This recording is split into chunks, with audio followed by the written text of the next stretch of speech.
Stephen. Hi, go along. It's a pleasure to be here with you this Yeah. afternoon under the irrigation running, right? Beautiful day. Beautiful Keep things day cool. Yeah. to be in the Central Sands. Absolutely. Can you please introduce yourself to those who are not familiar with your face and your program and talk a little bit about why we're here? Absolutely. So I'm Stephen Hall. I'm an extension-funded faculty at University of Wisconsin-Madison. Our group works on soil and water quality and climate in agriculture. And so we are here to talk about a field trial. It's a collaboration with Dr. Yi Wang, who is also a extension-funded faculty at UW.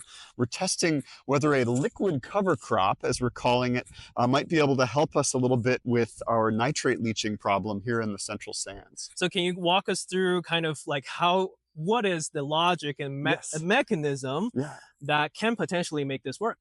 Absolutely. So the idea for this actually came from Marshall McDaniel, who's a good friend at Iowa State University, and I was fortunate to be able to participate in a trial with them. They were looking to see if applying crude glycerol, which is a byproduct of biodiesel production, typically has relatively little economic value. They wondered if essentially applying this after a crop harvest could grow some microorganisms in the soil and tie up some of the nitrogen that would otherwise be vulnerable to leaching. So we had some really good success using this after soybean in Iowa. We're able to grow some microbes, tie up the nitrogen, prevent it from leaching. And so the idea came, hey, this might be a good strategy to consider in the Central Sands, where we have soils that are especially vulnerable to leaching, and oftentimes there's a lot of residual nitrogen left after growing our main crop. Beautiful. And can you talk a little bit more about why the glycerol product will actually improve the microbial activity, and how will that potentially affect the next growing season, if any? Absolutely. So just like us, we like to eat sugar. Microbes like to eat carbon-rich compounds as well. It turns out glycerol is one of these really easy to eat compounds that lots of microbes like to eat it. And when they eat, they need a source of nutrients. They need more than just the sugars. They need to build their biomass. And so they go out looking for nitrogen, right? Of course, nitrogen is a main ingredient, in us, in the protein that we need, but also for microbial cells as well. So they go out and they find nitrogen in their environment, and we say that they immobilize it. They literally take it up into their bodies as they grow more microbial cells. Of course, those microbes, they live and die, and eventually those microbes will actually be food to the next generation of plants and microbes. So we expect after that sort of flush of microbial biomass, eventually that will decay, and the nitrogen will eventually be released, hopefully, and available for the next crop to take it up. Yeah, and as a lot of our farmer audience know, that there are different forms of nitrogen that can be present in this field. It can be inorganic, in nitrate or ammonium forms. But it sounds like what you're talking about, when the microbes decay, does it resolve into organic form of nitrogen, or does it form into available nitrogen that our potatoes can take up? Both. And so that's a great segue. So just to back up one step, right? When microbes are growing, if they're nitrogen limited, in general, they don't really care whether they're getting ammonium or nitrate forms of that end. So they'll bring it into their cells, they'll grow more biomass.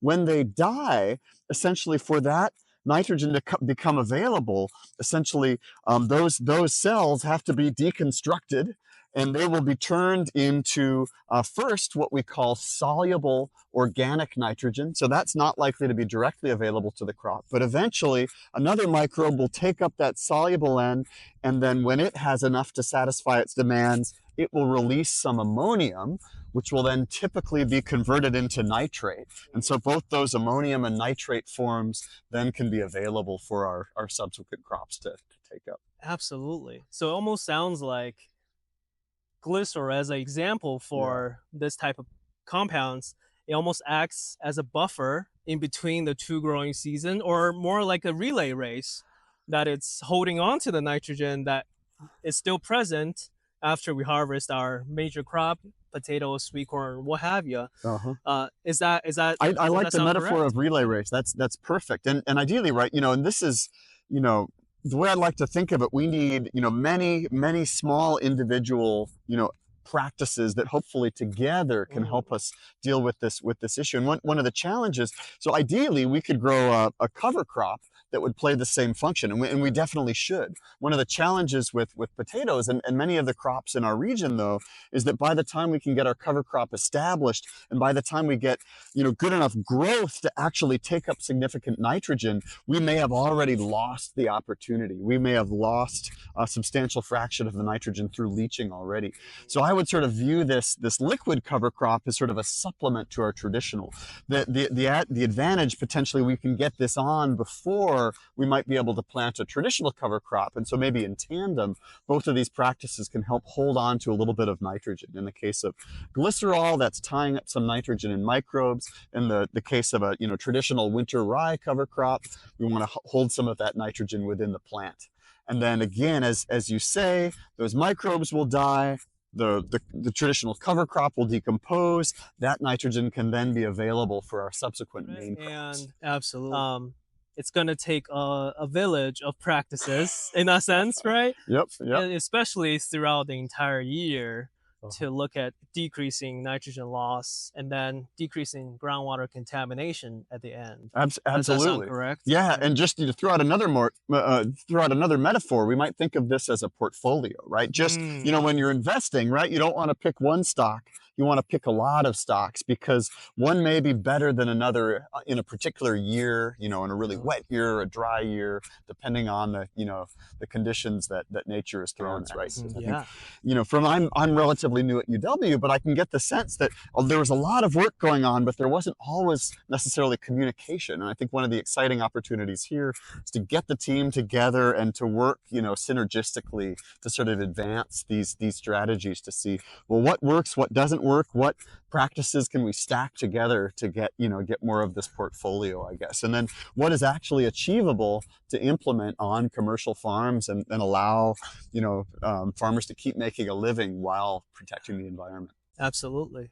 And I think another beautiful point about this project at this day where we're standing right now is that we're going through it with the farmers, with our farmer collaborators. So the trials we're doing here at the research station, we're also doing them at some of our farmer collaborators who are doing this either under half pivot or under half of the field. So stay tuned for all the field updates from our farmer collaborators, and Stephen will definitely join us then, and then to talk to the farmers about how their trial is going, and hopefully learn from each other, because I do think that's the ultimate learning process for us to build solid recommendations. Absolutely. A lot of our best ideas come from, farmers. We can think about maybe some of the underlying science, and then we can go back in a circle and hopefully, find something that works. Beautiful. Well, thank you so much, Stephen. Yeah, no, I think pleasure. we'll wrap it up there today. But definitely stay tuned for our entire outreach content, more videos coming up, and stay tuned for more ag water content with Guolong and Dr. Stephen Hall. Take it easy.